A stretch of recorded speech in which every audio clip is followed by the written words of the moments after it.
Hello दोस्तों, हम BA first year geography यानी कि भूगोल करने वाले हैं। और ये है ज्योग्राफी का सेकंड चैप्टर जो कि पृथ्वी की उत्पत्ति। सेकंड चैप्टर का नाम ही है पृथ्वी की उत्पत्ति।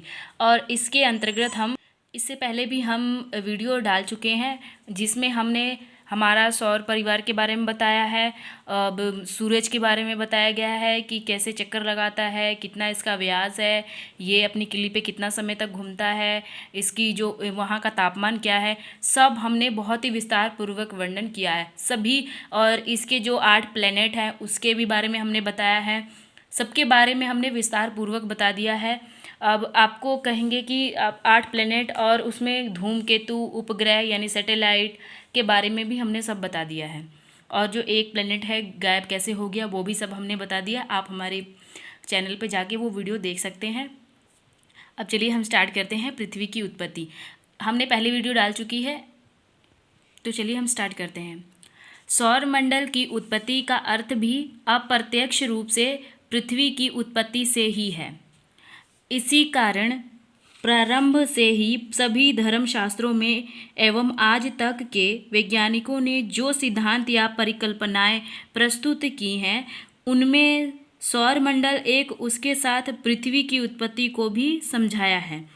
पृथ्वी एक सौरमंडल की उत्पत्ति के संबंध में विज्ञान समस्त सिद्धांत आधुनिक काल में सर्वप्रथम सन 1775 में बफर ने, सन 1755 में कांट एवं सन 1796 में लाप्लास ने प्रस्तुत किए हैं।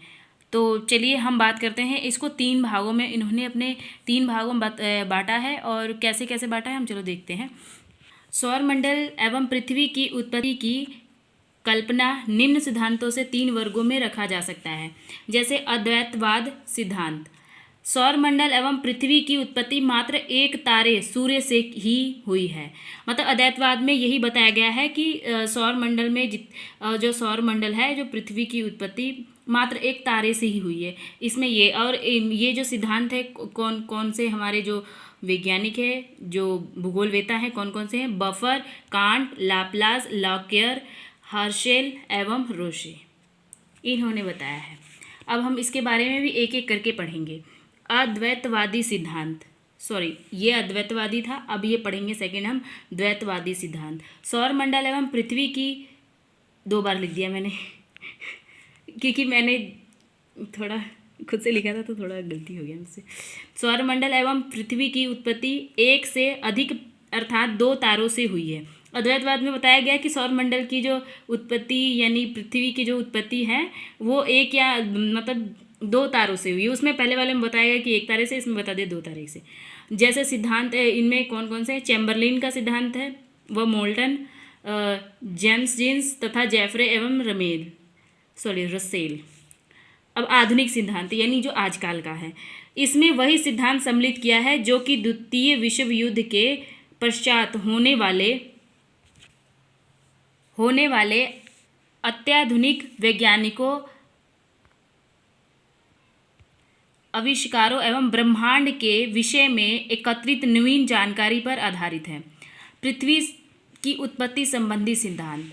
अब चलिए देखते हैं कि मतलब कि सब में कौन कौन से सिद्धांत हैं। एक तारक परिकल्पना, द्वैतारक परिकल्पना, आधुनिक परिकल्पना, साफ नहीं दिख रहा है आप लोगों को। कास्ते द बफर का सिद्धांत, कांट की वायव्य राशि परिकल्पना, लाप्लास की निहारिका परिकल्पना, रोशे की परिकल्पना, लॉकियर की उल्का परिकल्पना। अब द्वैतारक परिकल्पना में देखिए चैम्बरलिन तथा मोल्टन की ग्रहणु परिकल्पना, जीन्स तथा जेफरे की ज्वारीय परिकल्पना, रसेल की द्वैतारक परिकल्पना। अब आधुनिक परिकल्पना में देखिए होयल तथा लिटिलटन की नवतारक परिकल्पना, आफवेन का विद्युत चुंबकीय सिद्धांत, वोन विसेकर की परिकल्पना, ऑटो रिश्म की परिकल्पना, रासजन की आवर्त ज्वारीय परिकल्पना, बनर्जी की सिफिड परिकल्पना। ये जो सभी जो वीडियो है आपको आपके आधारी वीडियो इसकी मिलेगी। मैं एक कांट की जो वायवीय राशि परिकल्पना आपको हम समझाएंगे आपको उसके जैसा लगेगा आप हमें कमेंट में बताइएगा कि एक एक करके हम वीडियो बनाएंगे फिर, वरना हम एक ही वीडियो बना के छोड़ देंगे। आपको हम बता चुके हैं कि ये इसमें है। अगर आपको 1 बाय 1 करके वीडियो चाहिए इन सब की तो आप हमें कमेंट में कमेंट कर सकते हैं। कांट की वायव्य राशि परिकल्पना। सन 1755 में जर्मनी के प्रसिद्ध दार्शनिक इमैनुअल कांट ने पृथ्वी की उत्पत्ति के संबंध में परिकल्पना प्रस्तुत की। अब देखिए कांट ने क्या क्या किया, जो भी किया हमने इसमें बहुत ही स्पष्ट रूप में लिख दिया है, आसान भाषा में आपको समझ में आ जाएगा। कांट के अनुसार प्रारंभिक अवस्था में ब्रह्मांड यानी कि यूनिवर्स में द्वैनिर्मित आदि पदार्थ के कठोर, ठोस एवं गतिहीन कण, कहने का मतलब है कि उनके आधार पर कि जो ब्रह्मांड में द्वैनिर्मित जो आदि पदार्थ हैं, जितने भी पदार्थ हैं, कठोर हो गए, ठोस हो गए और गतिहीन कण जो गति नहीं करते हैं, जो गति करते हैं, ये सभी जितने भी कण हैं फैले हुए थे ब्रह्मांड में।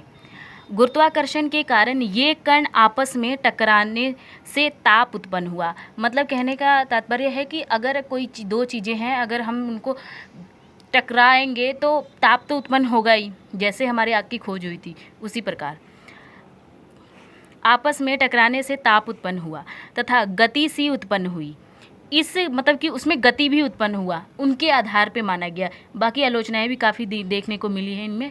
इसकी गति निरंतर बढ़ती गई, कहने का मतलब है ताप उत्पन्न हुआ तो गति भी बढ़ती गई, इससे आकार में भी वृद्धि हुई। कहने का है कि आकार में वृद्धि भी हुई। इस गति के कारण उभार आने लगा और परिभ्रमण गति के कारण लगातार बढ़ने लगा। कहने का मतलब है कि उसमें उभार आने लगा और जो गति थी उसके कारण वो लगातार बढ़ने लगा। गति के कारण जितना गति बढ़ता गया वो उसका आकार उतना बढ़ता गया इनके कांट के अनुसार।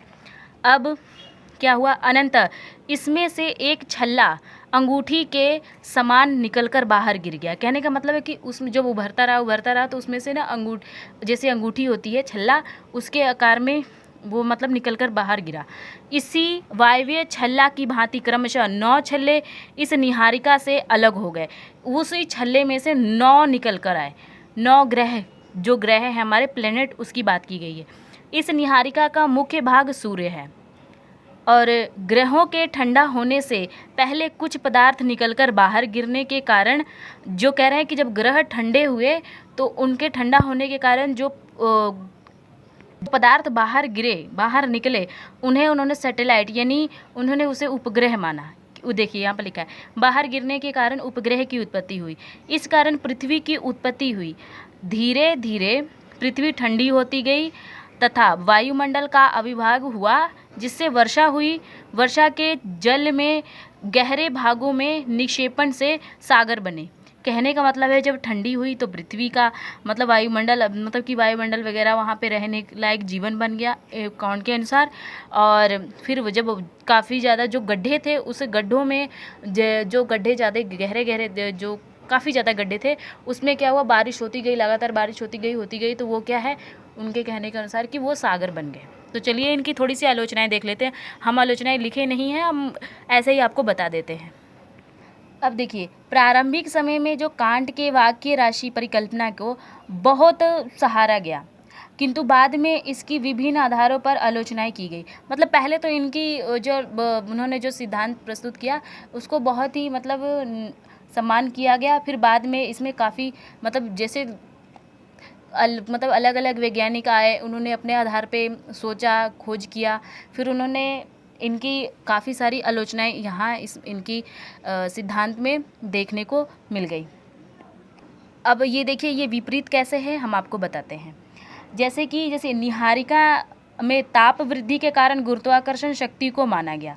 मतलब कि इसमें गुरुत्वाकर्षण के कारण उन्होंने बताया कि आपस में जो कण टकराए तो उसमें से ताप उत्पन्न हुआ।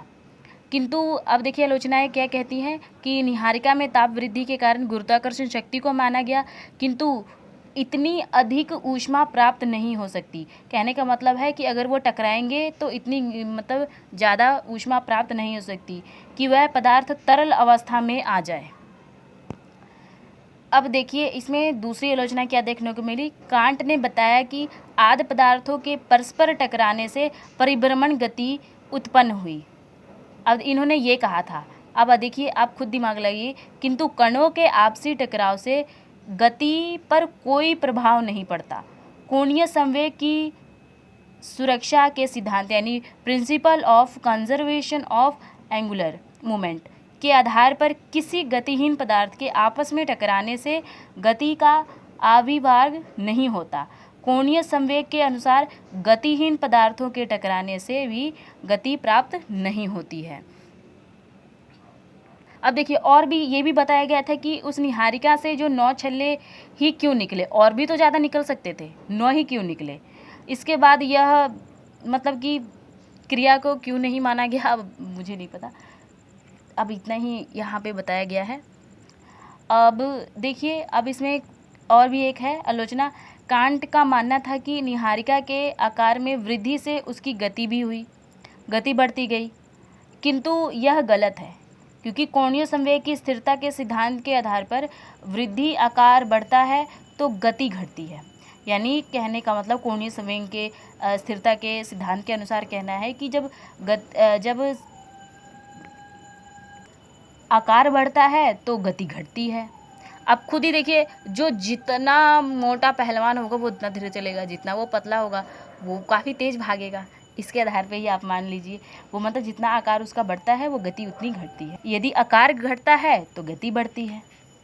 इसी कारण मतलब कि कांट के विभिन्न आधारों को विरोध किया गया, किंतु उसका महत्व कम नहीं है अभी भी। ने जो भी सोचा बहुत अच्छा सोचा। तो चलिए अगली वीडियो में मिलते हैं, तब तक के लिए बाय बाय।